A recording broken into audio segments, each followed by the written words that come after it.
Hey guys, this is John, and I'm playing Chess Life in the 3-minute pool on ICC. I actually just recorded a game against VCS, but I was playing on let's play Bishop B5, the Rosslimo. I was playing on Dasher. I was trying that interface out, and my recording software, for some reason, crashed about a quarter of the way through the video, so it was unusable, unfortunately. But I lost that game. It was very interesting, though. I wish I could have recovered it. So we're playing Chess Life. I wonder if they have any relation to the magazine. Let's go here. This is going to probably take on a Roy Lopez type feel. I think I'll go, let's go back to C2. I was thinking about going to B3, but maybe C4 is possible if I do that. Okay, so he's playing D5. I have half a mind just to play D4 and rip open the center. This looks fun. Let's do it. It's 3 minutes, so let's go for it. Yeah, I think this move is fully in keeping with what White would like to do in this position. His knight on e7 is awkward and inhibits his development of the dark square bishop, so I would like to take advantage of that. And he, in turn, would love to keep the position closed and complete development, but I am threatening to take on c5, which I can do right now. Now let's do that. I don't see how he can get the pawn back easily, so maybe I can inconvenience him over the next few moves. Also, he can't move this knight because I take on d5, probably with the pawn.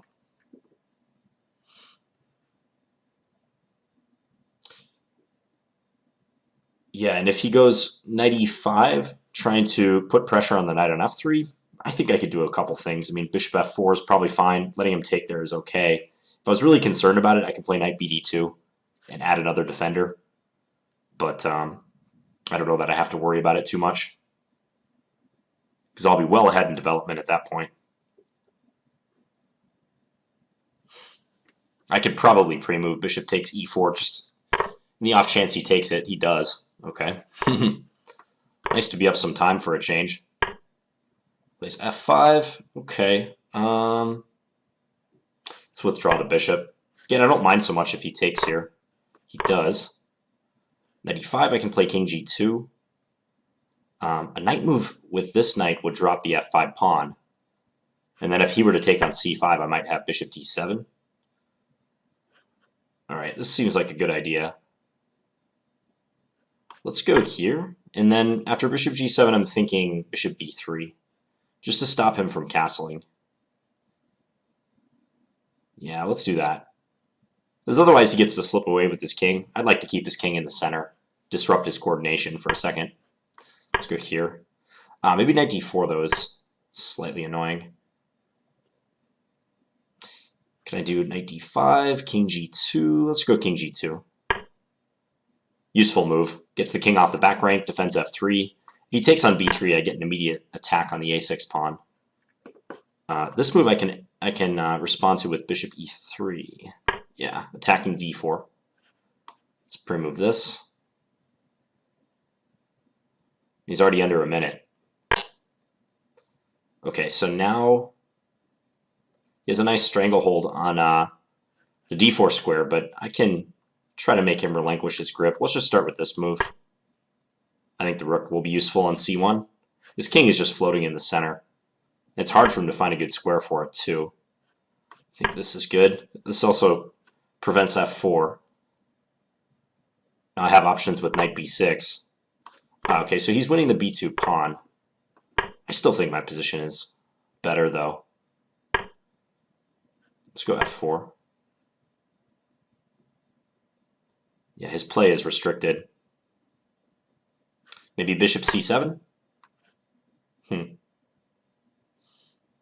go here. And if rook c7, I'm thinking rook over to d2.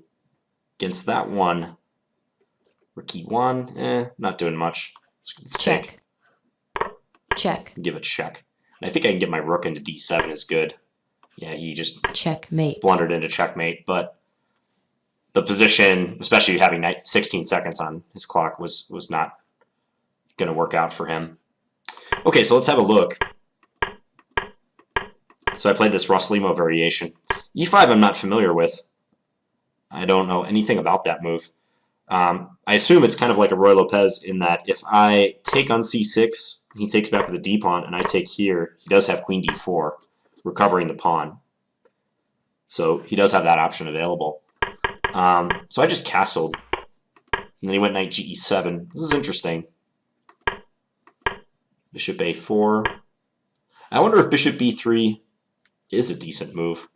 I mean, a lot of times in the Roy Lopez, just drawing another parallel to that opening, if black attacks the light square bishop with b5, white, even if they have a choice of going to c2, they sometimes want to play bishop b3.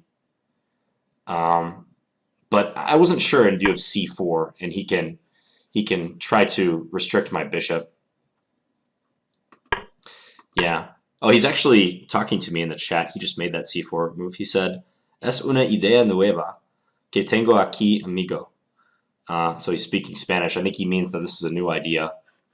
So bishop c2. Yeah, he might be referring to this e5 move. Wasn't aware of that.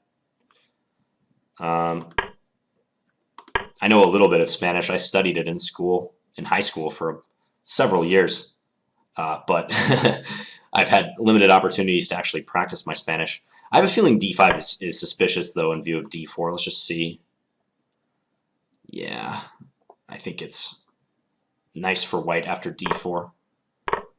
He's making these moves, not me. I think after this, he's in some trouble. Yeah, he can try to keep the position closed, but I go knight c3, and there's lots of pressure on d5. It's not looking nice for him, because he has a hard time moving this. Yeah, rook e1. Not the way I usually do analysis in these videos, but hey, we'll just go with it. Yeah, this is really tough for black. He's severely underdeveloped. I think d5 is just too much. He can't play d5. I think I would play like d6 or maybe g6 in this position.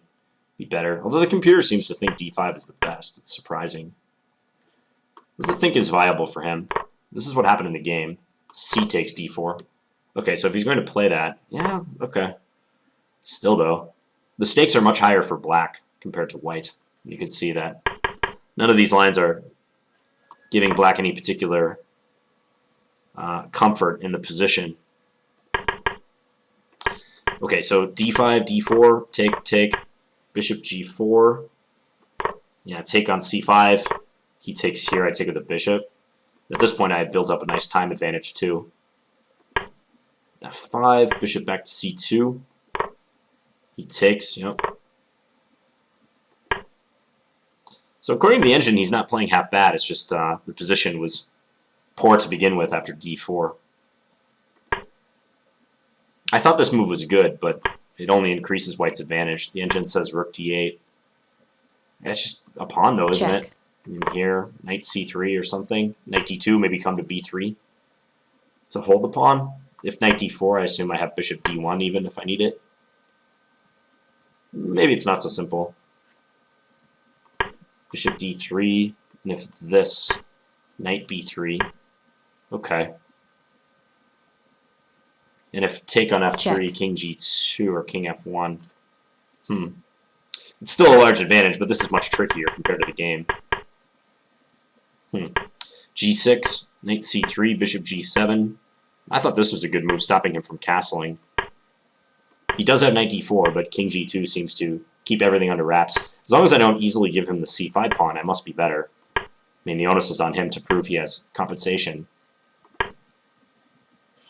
Yeah, I mean, even with a potentially second-rate move like rook a c1, I still have a very nice position.